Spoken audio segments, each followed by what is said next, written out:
जब बाबे जो मिठड़ो नालो बाकी दुनिया कूड़ा। जब बाबे जो मिठड़ो नालो बाकी दुनिया कूड़ा। आई सखावत जो सखी को आशा तो नहीं रखी को। आई सखावत जो सखी को आशा तो नहीं रखी को।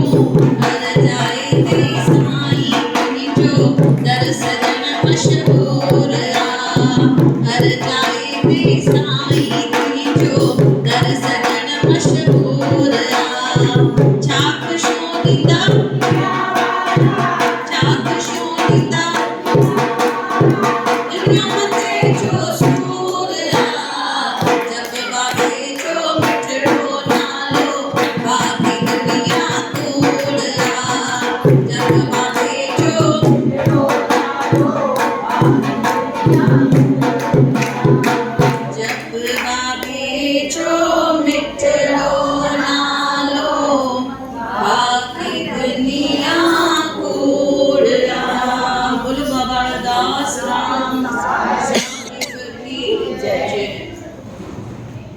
बाबा हरदास राम साहिब कहते हैं कि भक्ति भी करो पर भक्ति के साथ साथ क्या करनी है, सेवा भी करनी है।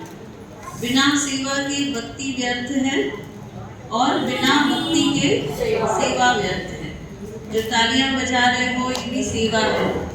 आंखों से जो बाबा की मूर्ति देख रहे हो ये भी क्या है, सेवा है। पैदल चल के आए हो वो भी सेवा है। पैसे खर्च के रिक्शा और कार में आए हो वो भी क्या है, बुलवा रहे हो वो भी क्या है। ये सब मिलके क्या हो रहा है, भक्ति हो रही है बाबा की। क्यों कर रहे हैं भक्ति, कौन बताएगा? क्यों कर रहे हो भक्ति, क्या मिलेगा भक्ति करके? बाबा को पाने के लिए, प्रारब्ध कटवाने के लिए। जितना हम भक्ति भाव करेंगे उतने हमारे कर्म जो है वो कटते जाएंगे। पूरे तो जीरो हो ही नहीं सकते, जीरो नहीं होंगे। जिस दिन जीरो हो गया उस दिन जाना पड़ेगा। हुआ ये था, माता सीता जब बहुत छोटी थी तो उसको एक तोता अच्छा लगा था। सबने उसको मना किया, लता बैठ जाओ नीचे, लता के प्यारों बैठ जाओ, बात मत करो लता के साथ कोई भी। तो ऐसे हुआ, उसको तोता बहुत अच्छा लगा और उसने जिद किया कि मुझे ये तोता चाहिए। उस तोते को पकड़ के लाया और उसने कहा कि मैं इसको सोने के पिंजरे में रखूंगी। तो वो तोता नहीं था, एक्चुअल में वो तोती थी और गर्भवती थी। तो वो उसको बोल रही है कि मुझे नहीं चाहिए तेरा सोने का पिंजरा, मुझे मेरी आज़ादी चाहिए और मैं गर्भवती हूँ। तुम मेरे ऊपर दया करो, मुझे इस पिंजरे में मत रखो। लेकिन छोटी बच्ची जिद है ना, बच्चे जिद करते हैं ना, जैसे कि लड़की बहुत जिद करती है ना, आने से सत्संग में नहीं बैठी, ये चाहिए वो चाहिए, जिद करते हो ना, क्या जिद आज नहीं, तो छोटे बच्चे जिद करते हैं। तो सीता ने क्या किया, उसको जबरदस्ती पिंजरे में रख दिया। वहां पर वो गर्भवती तोती जो थी वो बहुत दुखी हो जाती है। और ऐसे होता है कि क्योंकि वो खुश नहीं थी वहां पे, भले उसको सब कुछ मिल रहा था लेकिन आज़ादी सबको पहले चाहिए, तो वहां पर वो अपने प्राण छोड़ देती है। तोती जो है वो गुजर जाती है। तो उस तोती का जो पति था, तोता था, जब उसको ये न्यूज़ मिली कि मेरी गर्भवती पत्नी ने देह त्याग दी है या उसका स्वर्गवास हो गया या वो गुजर गई है, तो वो श्राप देता है सीता को। कहता है जब तू भी गर्भवती होगी तू भी ऐसे अपने घर से कहीं दूर रहेगी। तो इसीलिए हम सबको पता है कि जब गर्भवती हुई थी सीता तो भगवान राम ने, हम ऐसे बोलते हैं कि भगवान राम ने उसको भेज दिया वन अपने महल से बाहर, पर देखो ये उसका ही प्रारब्ध था। के ऊपर से भी प्रारब्ध जो है वो कटता नहीं है। तो माता सीता को कहाँ जाके रहना पड़ा था? वाल्मीकि ऋषि के आश्रम में जाके रहना पड़ा था। वहां पर इन दोनों बच्चों ने जन्म लिया था। कौन बताएगा उनके नाम? लव और कुश। तो लव और कुश ने वहां पे जन्म लिया था। लेकिन देखो जो रानी है ना, जिसके महल में बच्चे जन्म देने चाहिए, पर क्योंकि उसने एक गलती की, गर्भवती तोती को उसने पिंजरे में रखा, उसको दुखी रखा, तो खुद भी क्या हुई? दुखी हुई। तो हम अगर सामने वाले को थोड़ा दुख देंगे तो वो 100 गुना होकर हमारे पास वापस आएगा।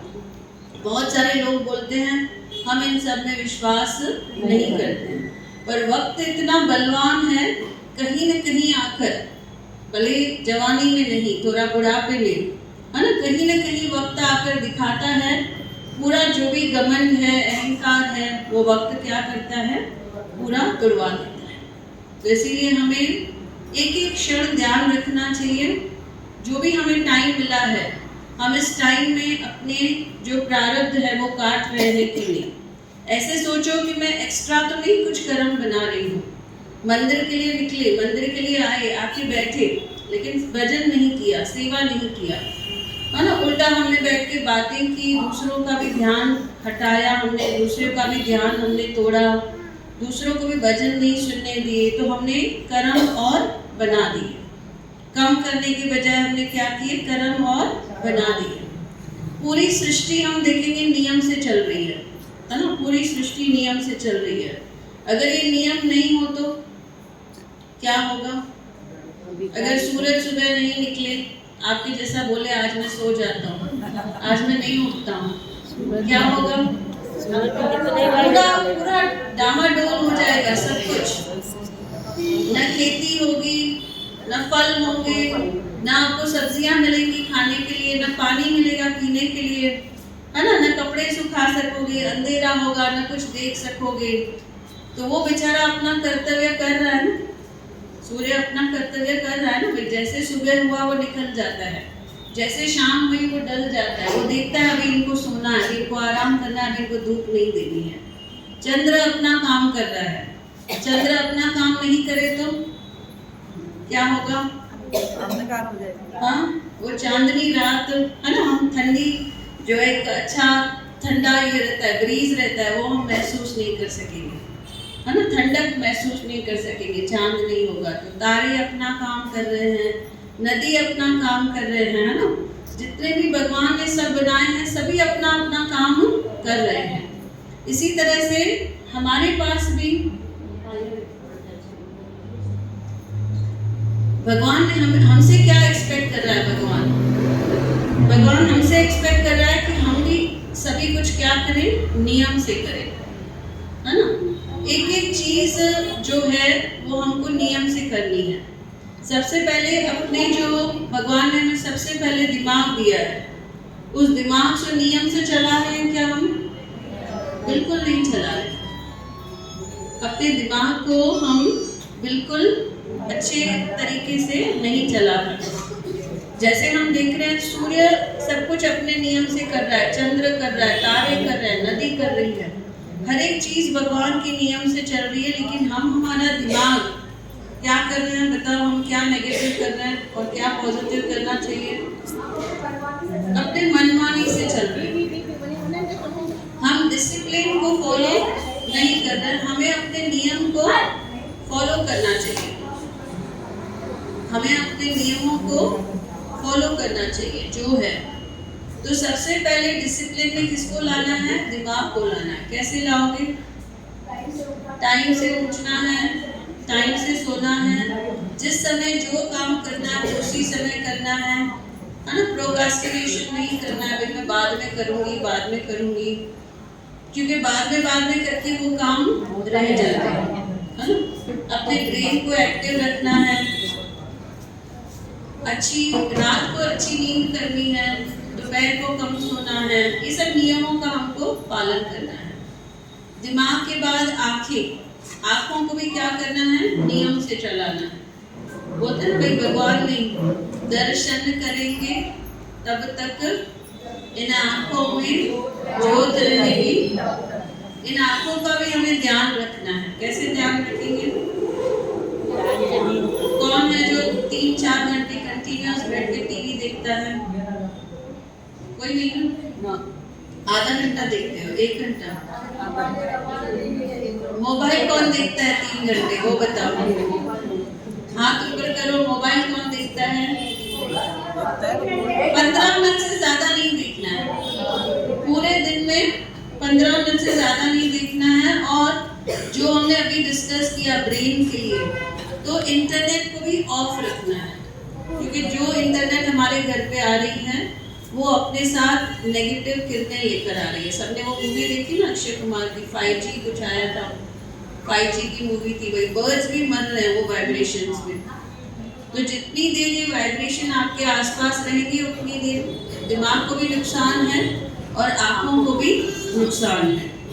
उसके बाद हमें अपने कंठ को, है ना, कानों को कैसे रखोगे? कानों को नियम में नेगेटिव नहीं सुनेंगे। कोई कुछ गिला कर रहा है, उठ के भाग जाना है, भाई मुझे नहीं सुनना है।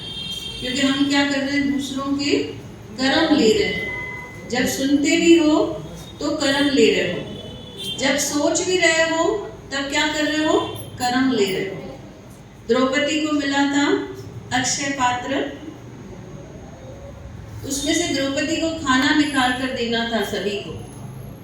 तो जो पांडव थे उनको बोला गया था कि साधु संतों की सेवा करो, साधु संतों की सेवा करो। तो ये पांडव बेचारे जाते थे, ढूंढ के लाते थे, कहाँ से तो हम पंडित को, साधु को लेकर आए, उनको खाना खिलाए। तो एक बार उनको लकीली भाग्य से 10,000 साधु मिल गए। तो पांडव उनको बिठाते थे लाइन में, है ना। द्रौपदी का काम क्या था? सिर्फ अक्षय पात्र में से खाना निकालना था। कठिन था क्या? उसको सिर्फ निकाल के देना था खाना। तो भी वो क्या करती है? खाना तो निकाल के दे दिया, अब ये लोग परोस रहे हैं, तो उसको बैठना था शांत, है ना।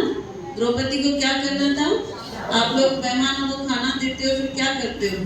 शांत बैठते हो कि अंदर बैठ के उनको गालियां देते हो? हाँ, शांत बैठते हो ना, कि बोलते हो अच्छी हुई मते जी पूरा अलग अलग हिंदी, ऐसा बोलते हो क्या? नहीं, बोलते हैं मेहमान कौन है? भगवान है। जो आएगा वो अपने हिस्से का लेकर आएगा। इसीलिए हम लोग इंडिया में क्या बोलते हैं? अतिथि देवो भव। जो मेहमान है वो भगवान है। किस रूप में आया है, क्या हमारे लिए भाग्य लेकर आया है, कौन सा हमारा कार्य करके जाएगा, हमें नहीं पता है। जब हम मेहमान को बुरी नज़र से देखते हैं, खराब इससे देखते हैं, भाई क्यों आया है, कब जाएगा, तो अपने भाग्य को हम खराब नज़रों से देख रहे हैं, अपने भाग्य को हम लौटा रहे हैं। इतनी नम्रता तो सब में होनी चाहिए, सत्संगियों में तो एटलीस्ट होनी चाहिए, है ना। अब हुआ ऐसे कि उसको सिर्फ खाना निकाल के देना है द्रौपदी को, फिर भी वो खा रहे हैं जब तक खाना, तब तक बैठ के कोस रही है। क्या सोच रही है? इनको भी अभी लाना था मेहमानों को, इनको भी अभी इतने सारे साधु लाने थे, अब कब खाएंगे खाना, कब मैं खाऊंगी खाना, ये सब बैठ के विचार कर रही है। सही था क्या ये विचार करना? है ना, जो हो रहा है वो होगा। हम लोग भी क्या करते हैं, कोई चीज नहीं पसंद आती है तो शांत नहीं बैठते, बैठ के उसके बारे में सोचते हैं। बेटे नुआ की मना की मासी ये न कर, ये करे बेटी, छोड़ नहीं देते हैं उसको। भाई ठीक है, वो वैसा कर रही है तो हम बैठ के नाम सिमरन करें, है ना। सस की ये चयो ये न कर, करे बेटी, कर रही है वो, लेकिन आप क्यों अपने कर्म बना रहे हो, है ना। हम क्या करते हैं, जो चीज नहीं पसंद है बार बार उसके बारे में बैठ के सोचते हैं और बोलते हैं।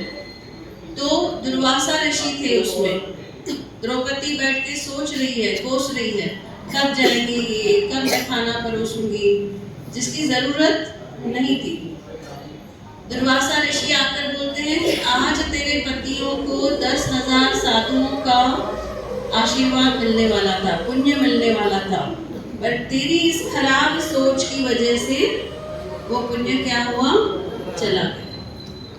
तो देखो, ब्रेन को हमें क्या रखना है? डिसिप्लिन में रखना है, कंट्रोल में रखना है। हमको बह नहीं जाना है थॉट्स में, हम अपने लिए, खुद के लिए भी हम बुरे बुरे विचार बैठ के सोचते हैं कि देखेंगे सामने किसी का एक्सीडेंट हुआ है, 2 मिनट में सोचोगे कल मेरा होता है ना कभी कभी ऐसे, ये बीमार है तो मैं बीमार हो गई। बिल्कुल नहीं सोचना है, जो होना है होगा। सोचे सोच न होवे जो सोचे लखवा। हमारे सोचने से कुछ चेंज होने वाला, बोलो जब होंगे तब देख लेंगे, अभी तो अच्छे बैठे ना, अभी तो एंजॉय करें। जो देखोगे वही हो जाएगा। एक आदमी बैठा था सत्संग में, बहुत मस्त कथा है, सब लोग ध्यान से सुनना। तो गुरु ने उसको बोला, तू जो सोच रहा है ना तू वैसा बन जाएगा, मत सोच, किसी के बारे में मत सोच, देखो चिंता क्या है, तू क्यों सोच रहा है। तो कहता है मेरे घर में ना एक बैल है, मुझे उसकी बहुत चिंता है। मैं पूरी देर किसके बारे में सोच रहा हूँ दीपा? किसके बारे में सोच रहा था? बैल के बारे में सोच रहा था। तो गुरुजी परेशान हो गए, उसका बिल्कुल ध्यान नहीं सत्संग में, है ना। यहाँ पर भी कुछ लोग पता नहीं क्या बैठ के सोचते हैं। मैं जब सवाल पूछती हूँ तो पता ही नहीं उनको जवाब क्या देना है। पूरा ध्यान हमारा कहाँ होना चाहिए? सत्संग में होना चाहिए। जो लोग नहीं फोकस कर पा रहे हैं, कॉन्सेंट्रेट नहीं कर पा रहे हैं, मना ओवर थिंकिंग चालू है, अपने दिमाग को बहुत ज्यादा थका रहे हो, इसलिए नहीं सुन पा रहे हो, इसलिए याद नहीं कर पा रहे हो। तो अपने दिमाग को थकाना नहीं है, सब भगवान ने पहले से ही रिकॉर्ड करके रख दिया है कि ये समय पे ये होगा, ये समय पे ये होगा, ये समय पे ये होगा। हमारी सोचने से ना कोई चीज आगे हो जाएगी, ना कोई चीज पीछे हो जाएगी। वो सब करने, उसको पता है कब क्या करना है, और उसका प्लान सबसे बेस्ट प्लान है। अभी हमें सिर्फ क्या करना है, हमें मेहनत करनी है ना। किसका ख्याल आता था शिष्य को जब सत्संग में बैठता था?